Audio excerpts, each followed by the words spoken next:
ऐन विधानसभा निवडणुकीपूर्वी महायुतीत सगळं आलबेल नसल्याचं जाणवतंय. वरिष्ठ नेते एकमेकांच्या गळ्यात गळे घालताना दिसत असले तरी दुसऱ्या फळीतील नेत्यांमध्ये मात्र तू मे सुरू असल्याचं चित्र आहे. 2 दिवसांपासून शिंदे सेनेचे नेते रामदास कदम यांच्या वक्तव्यानंतर भाजपच्या नेत्यांनीही युती तोडण्याची भाषा केली. या गदारोळात अखेर देवेंद्र फडणवीस व मुख्यमंत्री एकनाथ शिंदेंना उत्तर द्यावं लागलं. रवींद्र चव्हाण कुचकामी मंत्री आहेत असा हल्लाबोल करत देवेंद्र फडणवीसांनी रवींद्र चव्हाणांचा राजीनामा घ्यावा अशी मागणी रामदास कदमांनी केली होती.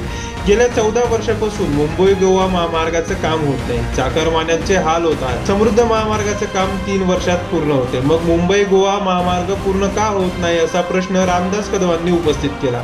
रवींद्र चव्हाणांना शिवसेनेची अलर्जी आहे. रवींद्र चव्हाण कुचकामी मंत्री आहेत अशी टीका रामदास कदम यांनी केली होती. त्यावर प्रवीण दरेकरांनी परखड टीका केल्यानंतर राक्षसी महत्वाकांक्षा असलेली युती तोडा, तुम्ही तुमचं लढा, आम्ही आमचं लढू, ठाणेही तुमचंच, कोकणही तुमचंच, मग सगळीकडेच गुडघ्याला बाशिंग बांधून लोकसभेला तुम्हीच लढलात, असं असेल तर युती तोडा आणि तुमचं तुम्ही लढा असा इशाराही रामदास कदम यांनी भाजपला दिला. रामदास कदम यांच्या या इशाऱ्यानंतर भाजपचे नेते प्रवीण दरेकर यांचाही संयम सुटला.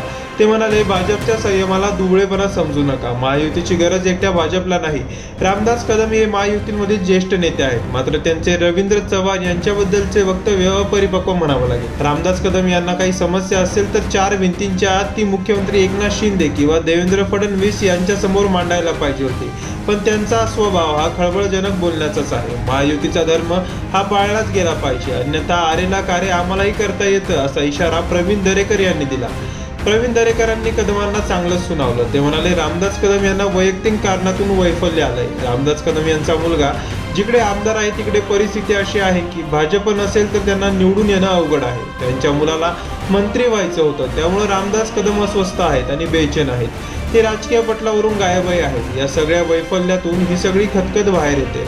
भाजप हा राष्ट्रीय पक्ष आहे. राज्यभरात आमचं नेटवर्क आणि संघटना आहे. त्यामुळे आमच्या संयमाला दुबळेपणा समजू नका असंही प्रवीण दरेकर यांनी म्हटलंय. अशा प्रकारचे आरोप करणं कुठल्याही युक्त धर्मात बसते. रामदास भाईंचं काही म्हणणं असेल तर त्यांनी अंतर्गत बैठकीत मांडलं पाहिजे. अशा वेळी प्रत्येक वेळी भाजपच्या नेत्यांना बेठीस धरणं यातून एक चांगली भावना तयार होत नाही. मी आता रामदास भाईंचं म्हणणं जाणून घेईन असं देवेंद्र फडणवीस यांनी म्हटलंय. मात्र या सगळ्या प्रकारानंतर महायुतीत आलबेल नसल्याचं पूर्ण अधोरेखित झालं.